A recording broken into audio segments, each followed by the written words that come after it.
it was an impressive victory in the end. He was a bit keen at Kempton prior to that, over 7 furlongs, and the run over 7 furlongs at Wolverhampton, he was strong in the finish. Again, he had been a touch keen in the early stages, but they went a decent pace early on in that race. There was a bit of a dash to the first bend, that got him in a good position. So Tony Carroll, he's got a strong hand in this race for the second favourite as well. He's also got an outsider in the race, Klashniska, down towards the bottom. There's no obvious pace angle in the race. He could do with something going on to get the horse to settle. With that in mind, the fact that they're now stretching out to the mile, all runs in Britain so far over 7 furlongs. The win at Wolverhampton, of course, over 7 furlongs, did race over a bit further in Ireland, was raced as far as 10 furlongs when behind the recent Dubai winner Simseer over at Cork in September 2019, but obviously, as far as British racing goes, since his form's gone up a gear here, now steps up to a mile again. Yeah, he certainly wasn't stopping at Wolverhampton on Friday night. He was strong in the closing stages of the race. So just on the evidence of the last furlong, that shouldn't be a problem going up here in trip. As I say, it was just the fact that he's been a little bit keen in his last 2 starts, and I think they could do with a little bit of cover and something maybe going off at a good pace to try and get the field sorted. Let's take a couple of turns. And an extra bit of equipment just passed over. Now, the stablemates that you mentioned, ostensibly Fly the Nest, Tom Marquand is on for Tony Carroll. The horse will break from stall 2, and it's a first ever run at a mile for this horse. It runs over 7 and 6 furlongs of late. Cheap pieces were on for the first time last time. They've been left off. How much can we expect here? He's a really consistent sort of 6 and 7, but rather like that favourite. He's probably got more to prove at the trip, I think, this one, but he's certainly running really well. The cheek pieces worked last time. If they work again, he's a big player. Making their way out gently. Misu Pete towards the Thor. Diphtheria Lad just in behind. Fox Shinji won for King Power Racing. Sylvester de Souza on for Andrew Balding, son of Ifraj. Drawn in stall 1, is yet to win in 6 so far. What about Wolverhampton last time? Drops back in trip and now on to Polytrack. It looked for all the world if that trip didn't suit him last time. That was his first effort at an extended 9 furlongs, and he weakened inside the final furlong. He's had a few goes at a mile. He's certainly one of the more ordinary horses in these colours. I think that the drop back to a mile is a big plus for the horse. Probably on the bare form, though, he's still got to improve anyway. But he's relatively lightly raced for one of his age. They've mixed trips with Come On Feel the Force, who's attracted a little bit of money. Daniel Muscat aboard this daughter of Slade Power. She's going to come out of stall 4. She knows how to win. Both of her wins coming in 2019, and both here won over 7 furlongs. Before that was victory last April over a mile, is at £2 higher than the last winning mark. Yeah, and if you go back over his last 10 runs or so, probably the 2 best runs have been, well, certainly the 1 best run has been Kempton and 1 mile. So yeah, they've tried 7 furlongs to a mile and 3 of the last couple of runs, but I think this is his ideal scenario. Whether he's actually good enough to win is a different thing, but at least at his optimum trip, he's down in grade anyway. So this is a rare go from 0 to 60 or 0 to 58 in this sort of grade. So we've got the penalised Latent Heat looking to turn around after just 3 days and win under the £5 penalty after that success at Wolverhampton just a couple of days ago, just 3 days ago, of course. My Law, 7 furlong winner here on first start for Mick Appleby back in January, winning at the 15th lifetime attempt, having a 3rd start for the Appleby operation, was due to be one of the runners for Mick Appleby in the race. The N over J, who was a runner at Chelmsford just a couple of days ago, has been taken out. Kempton win here on 2 runs ago was a decent enough effort and landed a bit of a punt in the meantime as well. It was really well back on that occasion. The trouble was Southwell after that. I could put a line through that run. That was the first go at Southwell and simply didn't take to the surface on the basis of the form there, which is something that plenty of horses don't. But they gave it a go, didn't work, so now they bring it back to a track that he likes, and he has got to form over a mile as well. The Lingfield 2nd back in November was a solid enough effort anyway. So I thought he'd be a bit stronger in the market, My Law, so he could appeal to some as a bit of an each-way mark. Mentioned Amaretta, who was shorter when I was looking at the betting last night. I think I saw around 6 to 1, 11 to 2 or so about. And as the crawler comes back around, you've got Latent Heat at even money, Fly the Nest 4 to 1, Fox Gingy 11 to 2. Amaretta 14 to 1 there. Charlie Bennett on for Jim Board, mark of 57, and he'll come out of stall 9. Was sent off favourite last time. And dropping back into it from 10. A really strong favourite as well. He was backed as if he was an absolute good thing on that occasion, but he just couldn't put the race to bed inside the final furlong or so, and he got reeled in by a couple in the end. That was first run for quite a little, about 6 or 7 months, but... Visor left off this time. Yeah, he's been on more than that for some time. He had shown plenty of form before off a break, so that shouldn't have been a worry last time, but yeah, they said the visor left off, dropping down in trip. The mile and a quarter has always looked as trip in the past, but he was just tame in the finish, so maybe with that little bit of a race under his belt and the drop in trip, it could help him, but the visor being left off is a little bit of a concern for the form he's shown it in the past. 1 from 13, the career figures for Amaretto. All the while, Leighton Heat, as we'll see the betting again, hopefully holds up at the top of the market. We saw even money last time.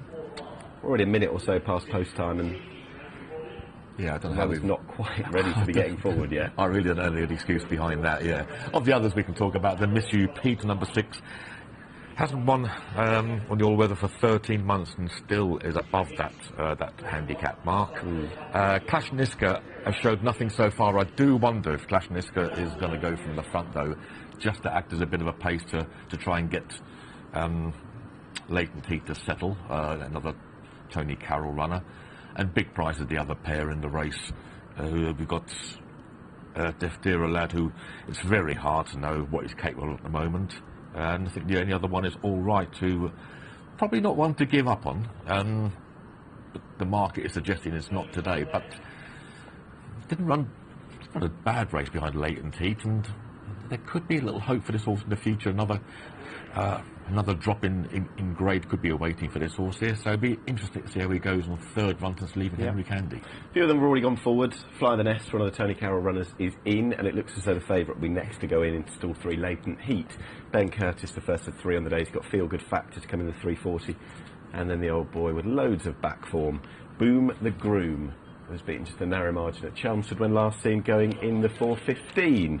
In goes Fox Shinji and horse number 7 as well. That is My Lord. I'm from Schuster, commentator. It's a very good afternoon at Kempton Park for the first time today. Anthony Ennis. Good afternoon, Nick. Should be too long here. Just waiting for Clash and Iska, one of the Tony Carroll runners, to go in. And here is Clash and Iska to complete the line. We're ready. Handler away. Set.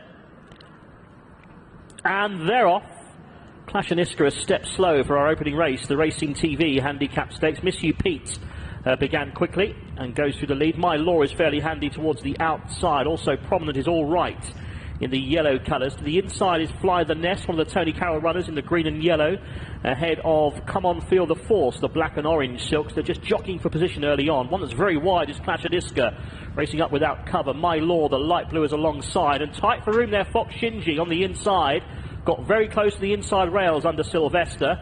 The market leader, Leighton Heat's covered up about 2/3 of the way down the field towards the inside. He's going keenly for Ben Curtis. Behind those, Amaretto, blue and white checks. The back marker, Deftera Lad, the black and white. And Fox Shinji, after that incident, is now 1 from last as they begin the home turn. So heading to halfway, the leader is still Misu Pete, out of trouble in front, leading by 1 length to All Right in second. Fly the Nest is third, My Law is fourth. Then Come On Feel the Force. Leighton Heat's on the inside, followed by a ridden along Clash and Iska, and then comes Amaretto from Fox Shinji and Deftera Lad around the home turn inside the 3. Misu Pete in front, the dark blue and whites. 2 in second place, All Right. Behind those is Fly the Nest. Leighton Heat going well in behind for Curtis. Out wider is My Law, shaken up, and then comes Come On Feel the Force, Amaretto. Inside D2, Misu Pete still there. On the outside is All Right. Behind those, Fly the Nest. Leighton Heat is behind runners, going well, head to one side. Amaretto down the outside. Still Misu Pete to Fly the Nest. Leighton Heat has got a bit to do, 50 yards to go. Misu Pete clinging on here to Leighton Heat and Fly the Nest. Misu Pete will hold on gamely. Springs the upset. Misu Pete close for second between the stablemates Fly the Nest and Leighton Heat, and then came Amaretto and the unlucky Fox Shinji.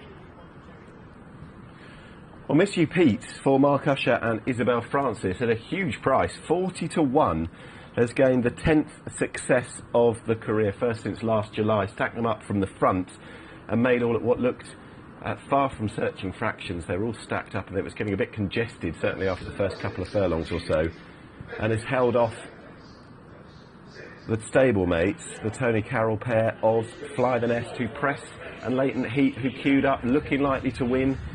and didn't get there, John. And Misu Pete reverted to the tactics that they used to use with this gelding about a year ago, but haven't used it of late. Managed to get a pretty easy time in front, leads at the station all right. Now at this stage there's a bit of scrimmaging on the rails because they're very tightly packed, and the one who comes off worst is Fox Shinji in the extreme left. Very much so there, Yeah. spot that moment. So he was always in the back foot after that. Klashaniska, the third of the Tony Carroll runners, wide on the track, has looked at a pretty awkward ride in the early stages. For Leighton Heat, Going up to the mile was looking after Yeah. this is the context was just a few days after the penalty. He was looking to hold on to him as long as he could, wasn't he? yeah, he's got the cover which he wanted, which is just about ideal at this stage of the race, but they haven't got it very hard up front. But Ben Curtis's problems occur inside the final 2 furlongs when he chooses to go for the gap in between horses.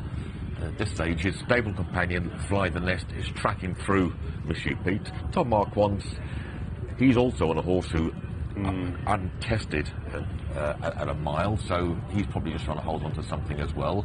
So at this stage, Leighton Heat in 4th place, and the sheepskin noseband travelling well in the yellow colours.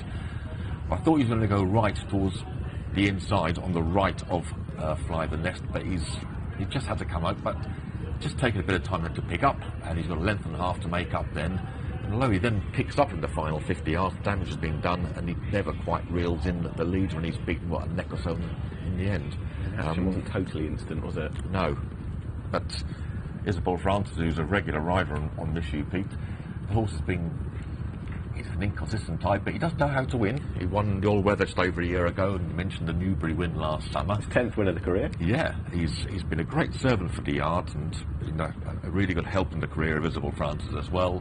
And he's had a really good attitude and strongly pressed in the closing stages. Just saw the Leighton Heat drift to his left as well under a right-handed drive. So he's been in a sense his own worst enemy, Leighton Heat, in that he drifted having not quite picked up as well.